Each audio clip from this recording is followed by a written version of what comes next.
This is Spare Time Repair, and this is a Sanyo CP710 from 1986. This unit was sent to me by a viewer of this channel who asked if it could be featured in a video, and despite seeing photos of it in advance, I didn't appreciate how immaculate it was until it arrived. There's hardly a scuff to be found anywhere, and it looks like it's barely a week old, never mind 39 years. The only fault that I'm aware of is that the tray won't open, but the remote control battery contacts also need some attention. I previously featured this Sanyo CP840, and it's remarkable to me that these machines were released by the same manufacturer, especially when you consider that they came out just a year apart. It's like they sacked the entire design team in between and burned all the notes, perhaps reflecting changes to the company's structure at the time. This included a logo revamp as they looked to modernise, but I know which one I prefer. The display technology also shifted, moving from vacuum fluorescent to liquid crystal. It'll be interesting to see if the internals are just as different. I've definitely never seen an 80s CD player in better condition than this. Even still got its original sticker about loosening the transport screws, and I think we're all expecting it to just be a belt problem, but you never know. Just because the belt's gone doesn't mean that the disc is going to play.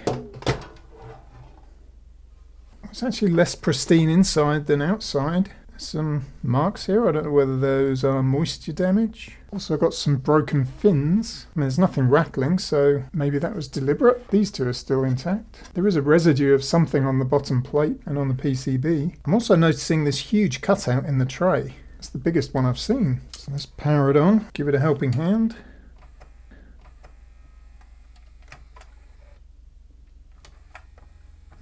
Well, I can't force the disc tray out because the clamp isn't lifting high enough, so I have to raise it with my finger, and that motor is still running.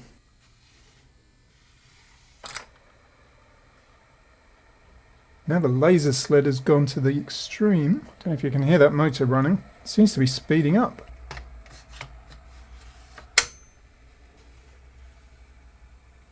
Wow, look at that. The tray just slides straight out. Well, it may still be a belt, but that's slightly odd behaviour. As you can see in here, there's quite a significant spring. The clamp is raised by this cam. You see the belt in here is pretty slack. I will need to remove the whole transport to get at it. Cable management isn't as neat as some players. Let's snip some of these cable ties. I think I can leave that one. But I do need to cut this one as well.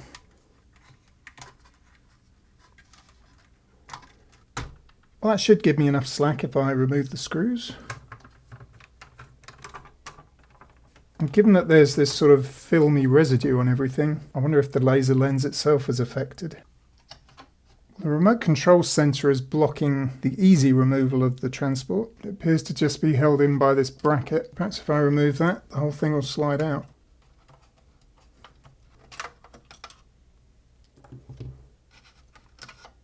Yes, it does. So now we can flip this over.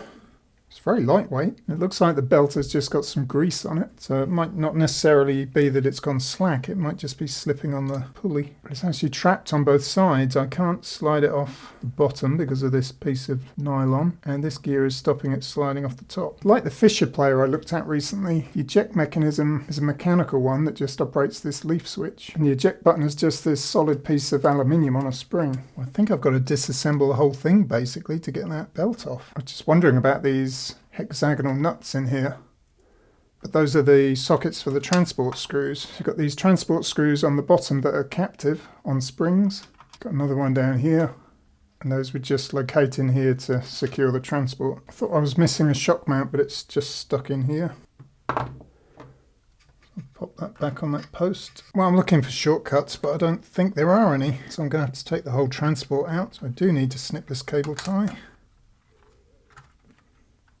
And that should free it up. And the actual pickup itself looks fairly modern. I don't think I would guess looking at this that it was a mid-80s model. So this is obviously a solid piece, so nothing's coming off that side. And yeah, I think I've got to remove this. So let's remove the disc clamp first of all.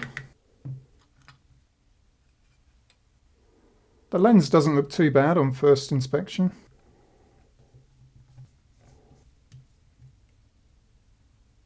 I haven't got much slack, but I think that's far enough. It's interesting, it's only using 2 motors. You normally see 3, but the laser sled is being moved by the same motor that's operating the tray via this gear here, so that's quite efficient. Well, unless I'm missing something, this is the most complicated belt change I've yet come across. I think I need to unhook this spring. Yeah, I think that's moved that far enough away that I can slip a belt over there, but it's going to get grease all over it. There we go. And I've still got to remove this to slip it off the motor pulley.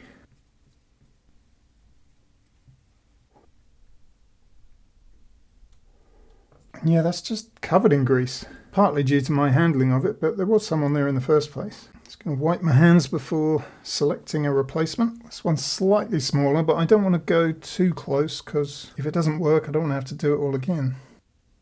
I think that's the winner. Before I slip it on, I'm just going to clean up this pulley, remove as much grease as possible. I've only just noticed that this gear is completely flexible. It's like it's rubberized. And I guess that's how it's meant to be, but surprising. So making sure there's no grease on the new belt.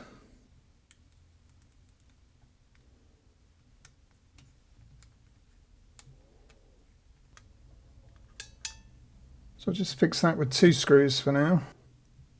So yeah, it looks like this gear operates the tray opening and closing, and then this arm pivots so that it engages with this gear, and then that operates the laser sled. Well, I was intrigued about this 2-motor design, so I hope you'll indulge me as I go on a quick tangent about what I found. There's not much information online about this 710 machine, but I did find an article on hifinews.com about another Sanyo player that shares the same system. The CP08, despite the lower model number, came out in 1987 and has so much going on that the 710 feels unassuming by comparison. It even had a prism on the end of the tray to show you the disc spinning in what looked like a vertical orientation. Anyway, the article describes the economy of motor use as a feat of mechanical ingenuity, prompted by a desire to cut costs, but mentions the drawback that the open-close button had a distinctly mechanical feel. It goes on to say that this was ultimately responsible for a high failure rate with the draw mechanics, noting that the belt tension was critical in this regard, so hopefully I've chosen wisely. You can see that gear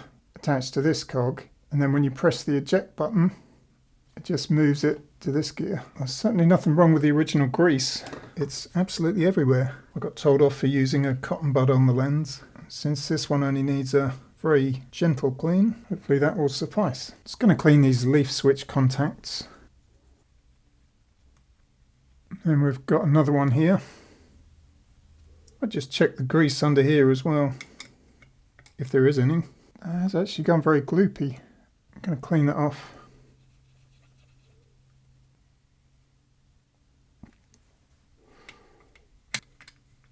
Well, I didn't clean the sled rails, but I think they look okay. Can't see any old grease on there. So let's pop it back in the machine and see if it works. Before I do that, I'm going to wipe the bottom of the tray. Don't know what this residue is. It smells like grease.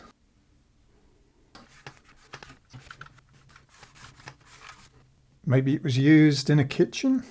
Well, it barely needs it because it's so clean, but I think I am going to take the front panel off in case some of that residue has got into the buttons. Well, the screws are out, but it's resisting me. Pretty hefty clips holding that in.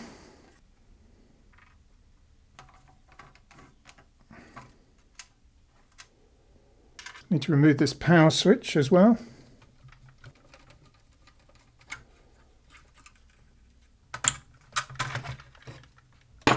That's finally free, and these 2 grounding wires are for these metal parts on the front. Very nicely made. Well, you can see it's a very simple display, only digits. And as expected, it's very clean inside here. We'll just take these buttons out. And the buttons are plastic, despite their metallic appearance. I'm just going to preemptively spray up these buttons.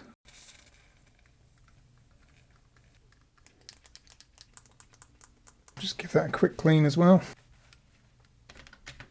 Well, that's all cleaned up, but honestly I don't think you could tell I'd even done anything. It's actually quite hard to locate the holes for this power button because it's got to go through this plastic shield as well.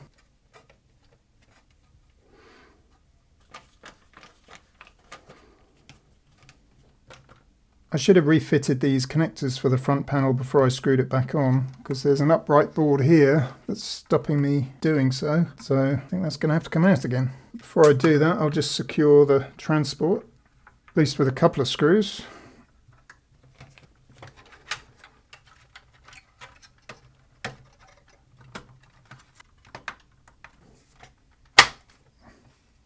There's also a transport bracket, which is actually this one. This is where you store it when you don't need it. But yeah, you unscrew that, put it in there, and that further locks the transport. You can see it has this very long fin. And I don't know if you can see the slot for it through there, out here. That's obviously going to stop the sled from moving back. And refix my grounding wires. I think this connector went in here.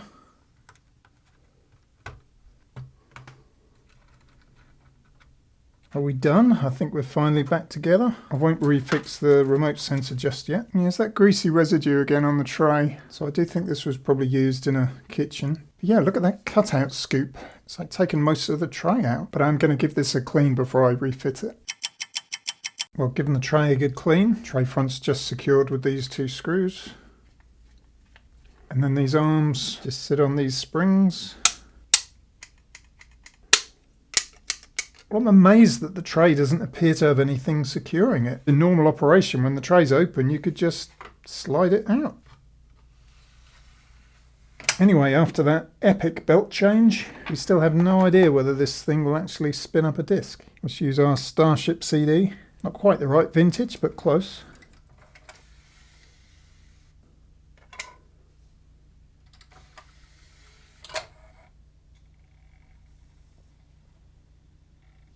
Well, it has read the disc, and be still my beating heart, we have table of contents permanence. But do we have playback?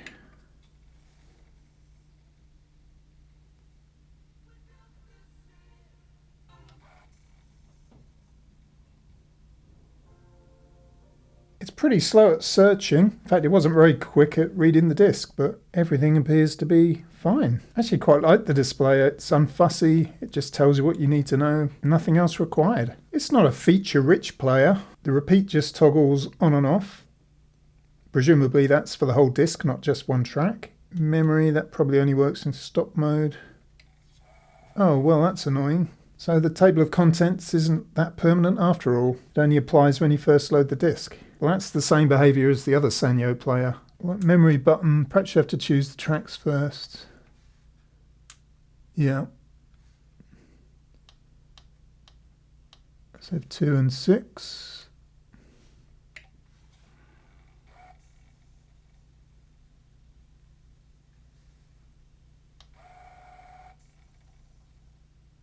Yeah, and to cancel that program, we have to stop the disc. In fact, that doesn't cancel the program. Let's have to stop again. Yeah. So let's try that again, see how quick it does load the table of contents. In fact, can I just pull the tray out? No, it is being grabbed by this gear, actually. I thought that was weird. Right.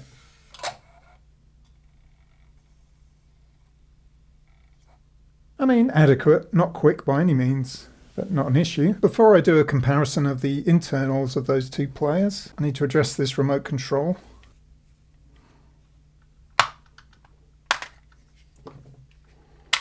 There we go, that wasn't too bad. I think this was a pretty generic remote control design at the time. It reminds me of something I used to have, because you can see all the cutouts there, and they just populate the ones they need. And that is really crusty. I don't think anything was getting through there. So I'll just give these a dip in vinegar. And I'll just prop that in there with the helping hands while I go and clean up the case. Just neutralising that acid with some alcohol. The corrosion has really taken off the plating. Could do with a new spring on there. I wonder if it would take some solder. I don't think it will take solder, but I'm going to give it a try.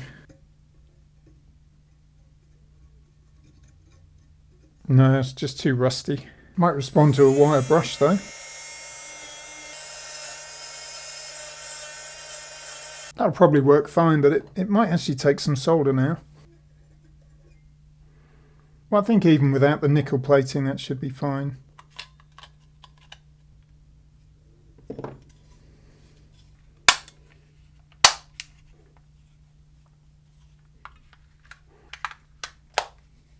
My tester's infrared receiver isn't picking it up, so I'm not sure it is working. So let's refix the receiver on the player. Very long screw for such a small bracket. Well, it was never particularly tidy, but I'll do my best with these cable ties.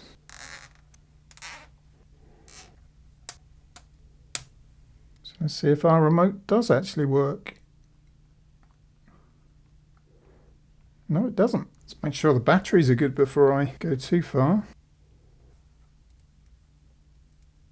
Yeah, nothing wrong with them. Maybe the wire brush wasn't aggressive enough, so I'm just going to see if I can file it down.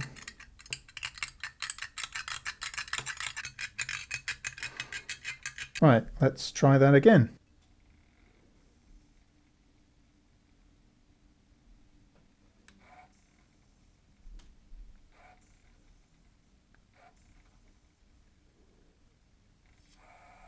Yeah, that's done the trick. I like how the tray comes to a controlled stop. It sort of slows down as it gets to the end. Well, looking at these two players side by side, there's a lot more in common than I expected. So having said I'd never seen a cutout on a tray as big as this one, it's exactly the same tray as the CP840. So I'd obviously forgotten that. Exactly the same clamp, but the pickup is different. This one only has one sled rail. But the loading mechanism looks pretty much the same. This motor is in a different place, but otherwise quite similar. Well, similar, yes, but the CP840 does use a separate motor for the loading tray, so Sanyo clearly abandoned the two-motor system sometime early in 1987. These motherboards are also similar, so they both say UB194V, but this is a 285T and this is a 290T. They both have similar Sony chips at the front here. This is a CXP5016H and this is a CXP5086H. But the fact that they're so similar internally just makes it more interesting to me that they're so radically different on the outside. So this was manufactured in April 1986 and this is May 1987. So in just 13 months, the design was just completely overhauled. And on the CP710, we've got this Sony DAC, which is a 20152. Fairly sizable chip, but on the 840 they're using their own DAC. This is a Sanyo LC7880 and it's considerably smaller. Well, there are belt changes and there are belt changes, and that was definitely in the latter camp. I couldn't find a freely available service manual for this player, but even without adjustment I've had it playing for a few hours now and it hasn't missed a beat. I really do love its looks. There's something about the red and yellow that draws me in, and I like that it's in such a low profile cabinet. I still have great affection for the CP840. After all, it was the player that started me on my current obsession with 1980s CD players, but I have to say it's the ugly younger brother in this family. The late 80s would herald a move towards less colourful, more generic machines, and Sanyo clearly recognised that trend, but the stylish 710 has got plenty more life in it yet. In fact, it looks like it's barely got started. But that's all for now. Thanks for watching, and I'll see you in the next one.